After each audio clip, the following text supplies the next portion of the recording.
तो गाइस कैसे हैं आप सब लोग। गार्ड्स राम के एपिसोड 435 के साथ हाजिर हो। तो लास्ट एपिसोड के एंड पे हमने देखा था कि जहां पर फिनिक्स गार्डियंस जो होती है वो जिन से कहती है कि तुम अपने डैड की जान बचा सकती हो, लेकिन उसके लिए तुम्हें अपनी इवल ब्लड वेन्स को इसको देना होगा। तो वुजिन उसे कहती है कि ठीक है मैं इसके लिए तैयार हूँ। इसी के साथ ही वो फिर से उसे कहती है कि वाकई में तुम इसके लिए तैयार हो, क्योंकि इससे तुम्हारी बॉडी भी डिस्ट्रॉय हो सकती है, हो सकता है कि तुम इससे मर भी जाओ। तो वुजिन कहती है कि मुझे इस बात से फर्क नहीं पड़ता, अगर मैं यहाँ पर मर भी जाती हूँ कोई बात नहीं, लेकिन मेरे डैडी को बचा लो, मुझे अपने डैडी चाहिए। क्योंकि अगर मैं यहाँ पर बहुत ज्यादा कमजोर हो जाती हूँ तब भी यहाँ पर मेरी आंटी होंगी, मेरी मॉम होंगी, और इसके अलावा मेरी डैडी भी तो स्ट्रॉन्ग बन जाएंगे। मेरी पावर्स लेने के बाद मेरे डैड इतने स्ट्रॉन्ग बन जाएंगे, वो हमेशा के लिए मुझे प्रोटेक्ट कर सकते हैं। तो फिर मुझे किस बात का डर रह जाएगा, मुझे किसी का डर नहीं रहेगा। लेकिन सिस्टर जिन उसे कहती है कि एक बार फिर से यहाँ पर सोच लो, क्योंकि अगर तुम्हारे डैड यहाँ पर कॉन्शियस होते तो वो कभी भी ऐसा नहीं चाहते, वो कभी भी नहीं चाहते कि तुम उनको अपनी पावर्स दे दो और तुम यहाँ पर पावरलेस हो जाओ। तो वो जिन कहती है कि मुझे इस बात से फर्क नहीं पड़ता कि डैडी यहाँ पर क्या चाहते, डैडी बाद में जब होश में आएंगे उसके बाद देखेंगे कि डैडी इस बारे में क्या कहते हैं,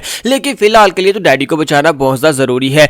तो सीनियर उसकी बात सुनने के बाद खामोश हो जाती है। तो वो जिन जो होती है वो फिनिक्स गार्डियंस से कहती है कि प्लीज गार्डियंस यहाँ पर मेरी मदद करे, प्लीज यहाँ पर मुझे दे दे जो मैं आपसे मांग रही हूँ। तो गार्डियंस उसे कहती है हाँ क्यों नहीं, तो फिर ठीक है मैं यहाँ पर तुम्हारे डैड को रिकवर करने में तुम्हारी गाइडेंस करूंगी, लेकिन उसके लिए तुम्हारी मर्जी शामिल होनी चाहिए। जब मैं यहाँ पर तुम्हें गाइड करूंगी तो तुम्हें यहाँ पर वैसे ही करना होगा जैसे मैं तुम्हें करने का कहती हूँ। अगर तुम यहाँ पर रेजिस्ट करती हो तो फिर से प्लान फेल हो जाएगा, फिर तुम ऐसा नहीं कर पाओगी, तुम अपने डैड को नहीं बचा पाओगी। तो वो कहती है हाँ हाँ मुझे पता है, आपको यहाँ पर दोबारा मुझसे पूछने की जरूरत नहीं है, बस मेरे डैड को बचा ले। तो गार्डियंस उसे कहती है तो फिर ठीक है, अब जल्दी से यहाँ पर जिस तरह मैं कहती हूँ वैसे ही करना। अब अपने डैड के दिल के ऊपर अपने दोनों हाथ रखो और यहीं पर उनके पास बैठ जाओ, जहाँ पर अपनी एनर्जी को रेजिस्ट करना बंद कर दो। मैं यहाँ पर तुम्हारी बॉडी के अंदर से इवल गार्ड की वेन्स को निकाल कर तुम्हारे डैडी को दे दूंगी। तो वो कहती है हाँ ठीक है, और इसी के साथ ही वहीं पर बैठ जाती है और अपने दोनों हाथ अपने डैडी के दिल के ऊपर रखती है। जबकि दूसरी तरफ से फिनिक्स गार्डियंस जो होती है वहां पर अपना रिचुअल परफॉर्म करती है और साथ उसे कहती है कि अब जैसे जैसे मैं कहती हूँ वैसे वैसे करती जाओ। और इसी के साथ ही वो जिन बिल्कुल वैसे ही कह रही होती है जैसे वो उसे करने का कह रही होती है।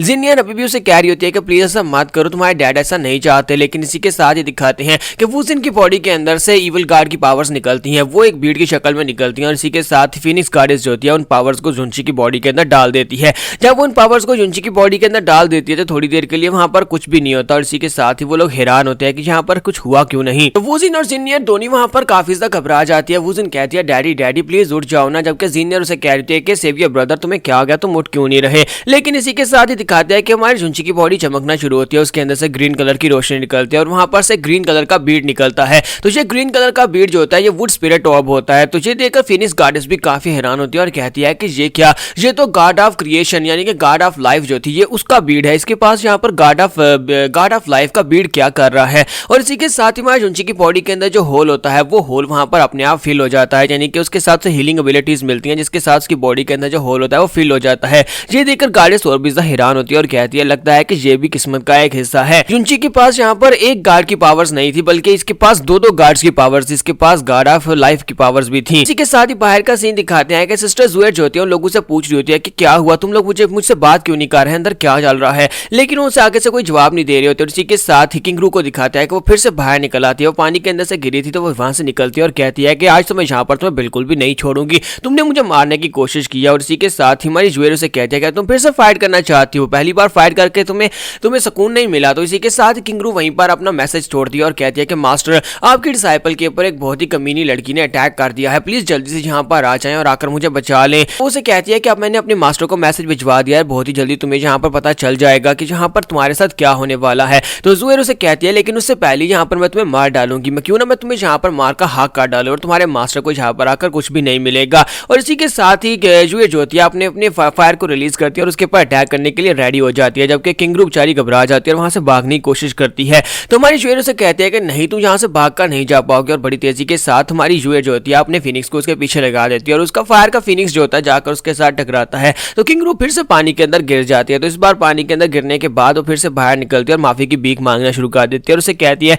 प्लीज प्लीज प्लीज मुझे माफ कर दो, मुझे जान से मत मारो, प्लीज मुझे माफ कर दो। जबकि जुएर उसे कहती है ये तो ब्रदर जुंची के ऊपर डिपेंड करता है, अगर उसकी इंजरी सीवियर ना हुई तो फिर मैं तुम्हारी जान बख्श दूंगी, लेकिन अगर उसे बहुत ही बुरी तरह जख्मी किया हुआ तो फिर मैं तुम्हें नहीं छोड़ूंगी, मैं तुम्हें यहीं पर अपनी फायर से इवेपोरेट कर दूंगी। लेकिन इसी के साथ ही दिखाते हैं कि स्पेस को पार करते हुए एक शिप वहां पर पहुंच जाती है जो कि इसके मास्टर की होती है। तो जुएर उसकी तरफ देखती है और कहती है कि अब ये क्या है, लेकिन इसी के साथ ही किंगरू वहां पर जोर जोर से हंसना शुरू कर देती है और कहती है तुम्हें पता चल जाएगा कि ये क्या है, मेरे मास्टर आ गए, तुम्हें क्या लगता है कि तुम यहाँ पर मेरी जान बख्श सकती हो, अब देखना मेरे मास्टर यहाँ पर आ गए हैं। तो मास्टर वहां पर आने के बाद कहते हैं कि यहाँ पर क्या चल रहा है किंगरू, तुम वहां पर पानी में क्या कर रही हो। और और इसी के साथ ही किंगरू वहां पर चलाना शुरू कर देती है और कहती है मास्टर इस कमीनी लड़की ने मेरे पर अटैक कर दिया। मैं जहाँ पर इन्वेस्टिगेट करने के लिए आई थी और इसने मेरे पर अटैक कर दिया। मुझे नहीं पता कि इसके पास इतनी पावर्स कहाँ से आई हैं। उसके मास्टर भी कहते हैं कि इस छोटे से प्लेनेट के ऊपर इतनी पावरफुल लड़की कैसे हो सकती है जिसके पास यहाँ पर गार्ड्स की पावर्स हैं। तो वो उससे पूछते हैं कि छोटी लड़की बताओ कि तुमने मेरी डिसाइपल के ऊपर क्यों अटैक किया है। तो इसी के साथ ही हमारी जुए जो होती है उसे रिस्पेक्ट देते हुए कहती है सीनियर ऐसी कोई बात नहीं है,